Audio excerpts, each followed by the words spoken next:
Muito bem, meus amigos, estamos aqui no stand da TV Gazeta Ji-Paraná, canal 10.1, na 12ª Rondônia Rural Show, uma feira internacional, e recebendo aqui a ilustre visita do governador do estado de Rondônia, Marcos Rocha, que vai falar para a gente, governador. Obrigado. Vai falar para a gente aí sobre essa feira que está aí mexendo com o estado de Rondônia e com mais 12 países que estão aqui representados, né, governador? Exatamente. Aqui a gente tem muita alegria, as pessoas têm elogiado bastante a feira desse ano. Eu não vi nenhuma reclamação até agora, né? E a equipe também não ouviu, pelo contrário, só elogios. E a gente vê quanto essa feira cresceu. Ela está extremamente organizada, as ruas mais largas, sombrias para proteger as pessoas. Nós temos aqui asfalto, que eu mandei colocar também, em vários trechos que alagavam, que geravam lama, para poder proteger também as pessoas, da qualidade também aqui nas vendas. E a gente vê o crescimento dessa feira, e a alegria dos nossos expositores também, fazendo bonito aqui na Rondônia Rural Show Internacional. Governador, o senhor quando pegou essa feira aqui no ano de 2019, Foi né? 2019. 2019, o senhor pensava que ia se tornar tão grande assim ou já tinha essa visão que seria o que é hoje? A gente pensou o seguinte, olha, a Rondônia Rural Show, ela foi criada lá em 2012. Inclusive estou com os dados aqui. Né? Se eu quiser passar, governador, aí, posso passar esses dados.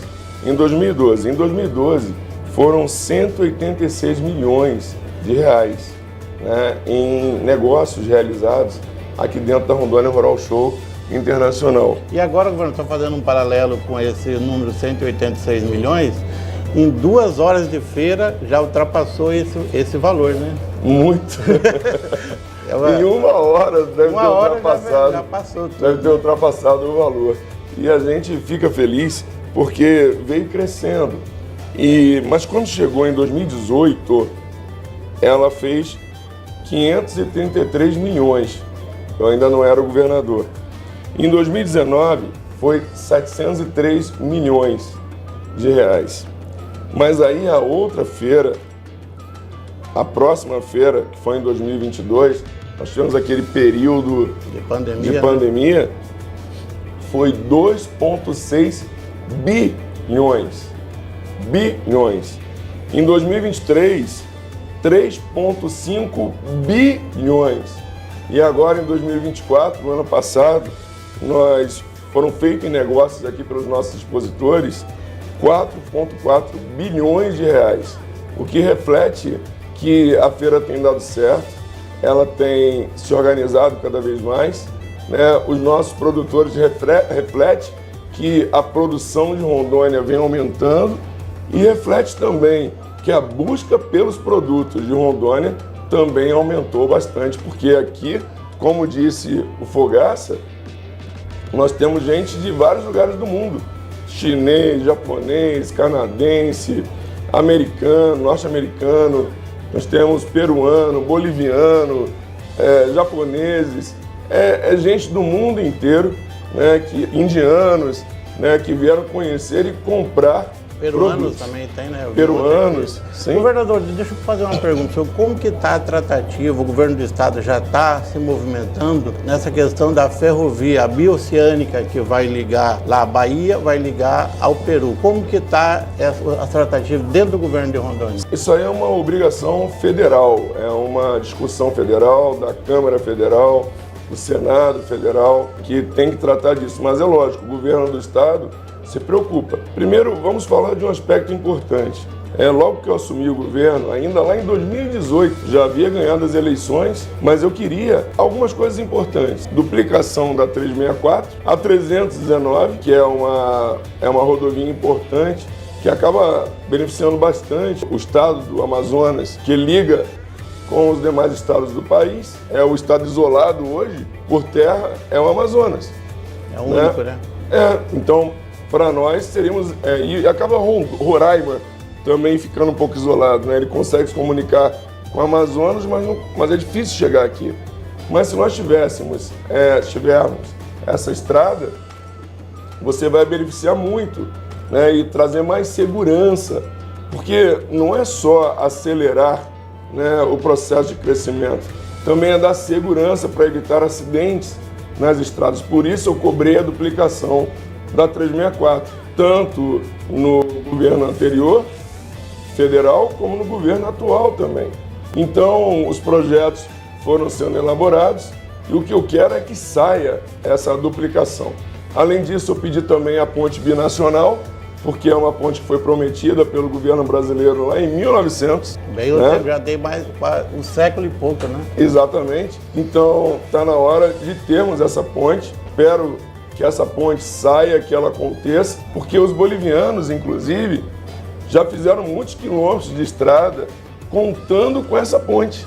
Eu já fiz essa rota, saí de Guaiamirim, fui até Cochabamba, fui de carro e a estrada está perfeita lá. Tá, do lado de lá. Lá de lá. Falta o governo brasileiro fazer a parte de cá, né? Fazer a ponte, né? Exatamente. Uma coisa que se cobra também, que eles me pediram de lá para o governo federal daqui, é que tivesse Receita Federal funcionando, pelo menos os 2 expedientes. E também, é claro, a Polícia Federal, né, ali naquela região, que é necessário para poder manter o equilíbrio entre os 2 países. Então, todos esses pedidos eu fiz ao governo federal, documentado, né, e agora cabe à Câmara Federal trabalhar para que essas coisas venham a acontecer. Governador, mas voltando aqui para o estado de Rondônia, voltando aqui, a bancada federal tem a sua obrigação e tem de lutar por isso. Eu sou, como governador, tem de levar essas demandas. Voltando para Rondônia hoje, há 10 anos atrás, quando falava que Rondônia ainda era outro estado, hoje mudou totalmente, um estado que está progredindo, que está evoluindo, que a tecnologia está chegando no campo. Nós tínhamos muito o êxito rural, do filho do homem do campo que ia para a cidade para estudar, procurar um emprego, e hoje faz esse caminho inverso. O governo do estado, como que ele está colaborando para que isso aconteça hoje? A primeira coisa eu tenho que citar aqui, eu gosto de citar, né, o seu Célio. Eu conheci lá em Rolim de Moura, a esposa dele faz rosas do deserto, cultiva rosas do deserto. Ele é um senhor extremamente dedicado, tanto ele como ela, muito atenciosos, família muito linda. E na área dele, Fogaça, o mais interessante é que você anda em 10 minutos, consegue rodar ali. Só que ele tem uma plantação de mamão maravilhosa, que ele manda para fora, mamão docinho, delicioso. Tô com água na boca, né? Vi você fazendo assim. Nossa, eu vi. Né? Ele tem ali macaxeira, café, cacau. Na verdade, ele estava substituindo o café pelo cacau. Como o espaço dele é pequeno, ele estava dando preferência ao cacau. Ele tem peixe, tem suíno e tem também umas espécies de vaca que elas são pequenas e produzem o dobro do leite de uma vaca comum. Elas são menores, né, e produzem mais. E, além disso, entre outras culturas que ele tem ali, que cultiva, toda a sobra, né, ali o esterco, serve para adubo, e como também parte do alimento que ele produz e que não vai para consumo humano, também vira ração. Então ele criou uma espécie de área pequena, sustentável, e que é modelo para muita gente. E que consegue fazer com que a família, do modo geral, fixe no campo, né? E foi aí que ele me disse, ele falou assim: governador, eu quero primeiro agradecer ao senhor, agradecer a Emater, eles sempre falam da Emater, né, que nos orientou, mas antigamente os filhos queriam ir embora. Agora eles estão vendo que dá dinheiro, eles não querem mais, agora eles querem ficar, né, dentro da propriedade rural. Isso é maravilhoso. É que antigamente, tinha aquela visão: eu vou para a cidade, vou lá comprar uma moto, vou lá comprar um carro, ter uma casa. E hoje é o contrário. O cara pode morar na rural, pode ter sua moto, pode ter até sua caminhonete, ter a internet e ter tudo na área rural, né? Então isso é importante. Escola também.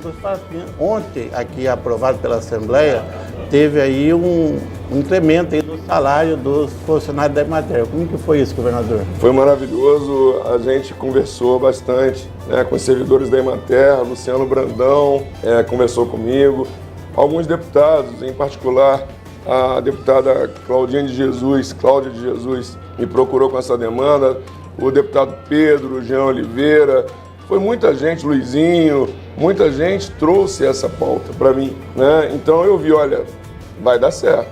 Se tem uma grande parte dos nossos deputados que concordam com isso, então é um projeto que vai dar certo, né? E nós começamos a trabalhar então com as nossas equipes, porque a gente não ao vivo é assim, né? A gente começou a trabalhar com as nossas equipes e vendo como é que dá para fazer, o que não pode ser feito, porque tem a parte da legalidade.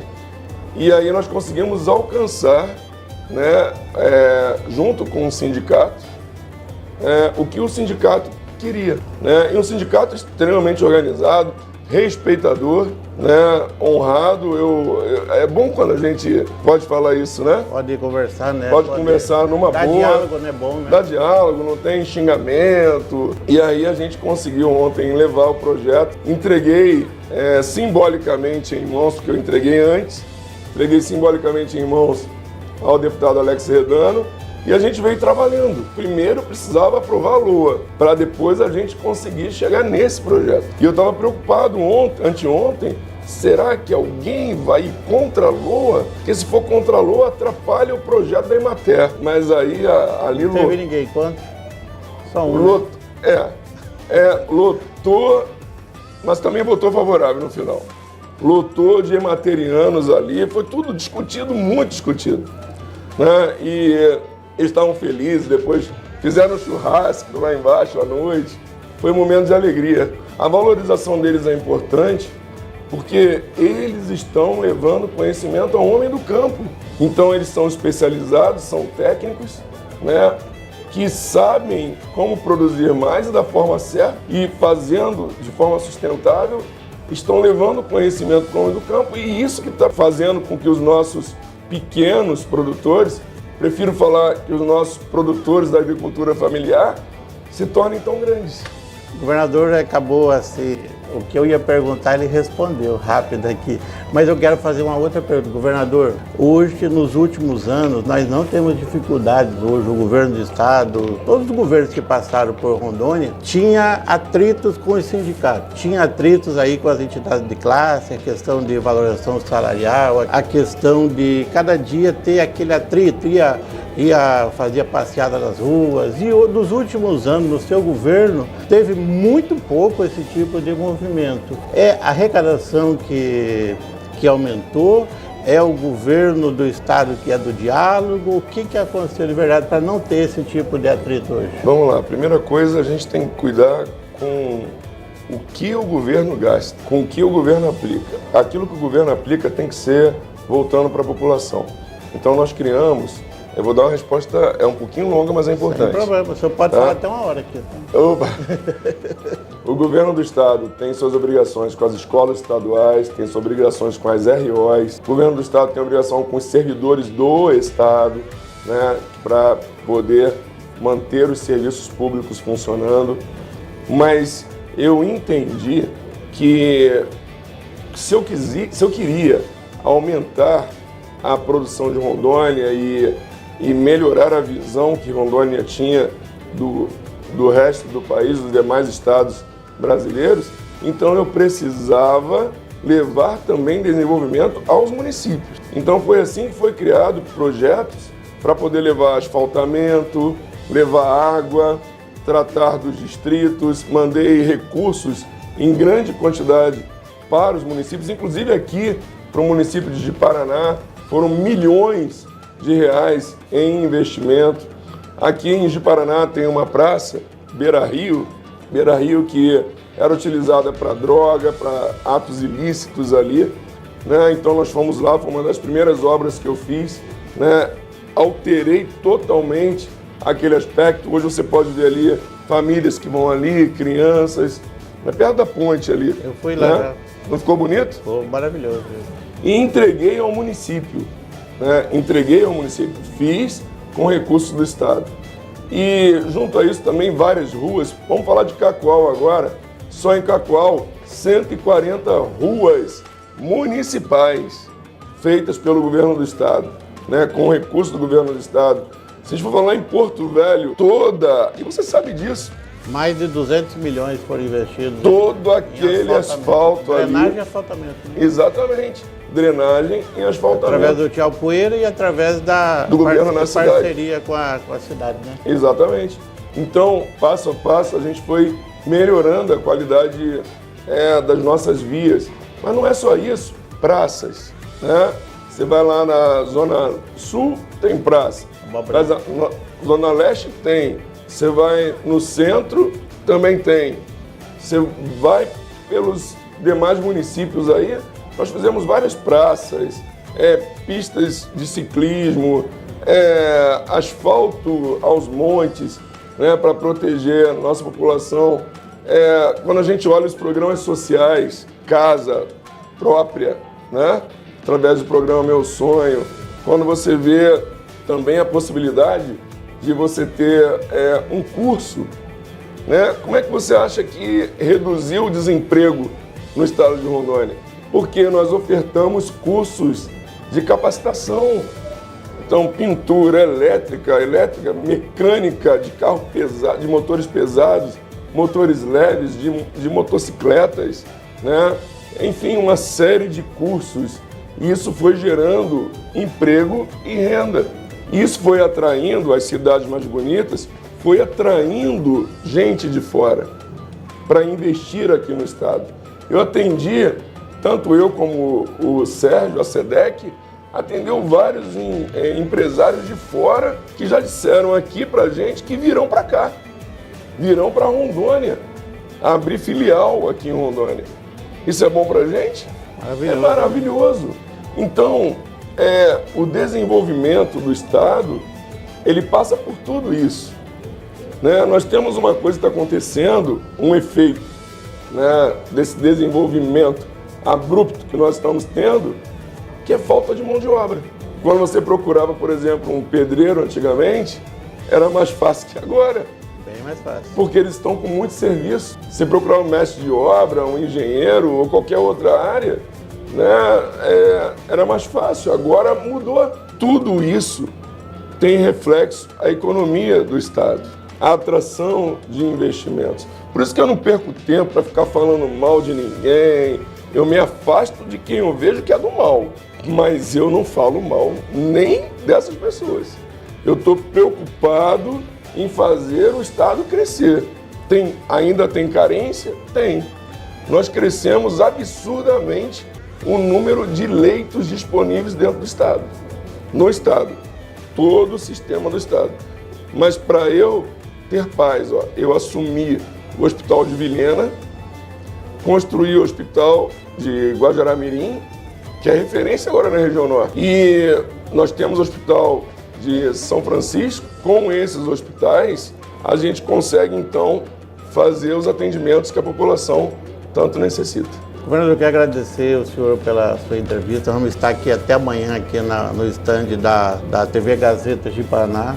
Se eu quiser passar aqui a anunciar o resultado final da feira, aí fazer um levantamento, a gente está à disposição. Sei que o senhor tem um compromisso agora, está aí o governador de Goiás. Governador de Goiás. Então está no horário. Obrigado pela sua entrevista e ainda estou esperando a entrevista da secretária Luana Rocha. Tá? Ela não veio ainda, tem que trazer a Luana aqui.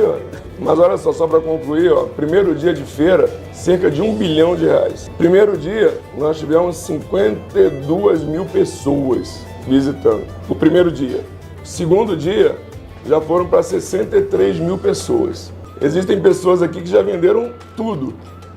Estão trabalhando com a produção futura. Então, isso mostra a força do nosso estado, a economia do nosso estado pujante e a força da nossa gente, né? A nossa população, que tanto produz e trabalha e se dedica, faz a diferença no nosso estado. E nós esperamos que supere a casa de 5 bilhões de vendas aqui na rua. Amém. Estamos torcendo para isso, tá, Amém. governador? Isso é. Voltamos daqui a pouco aqui no stand da TV Gazeta 10.1 de Paraná. Tchau, tchau.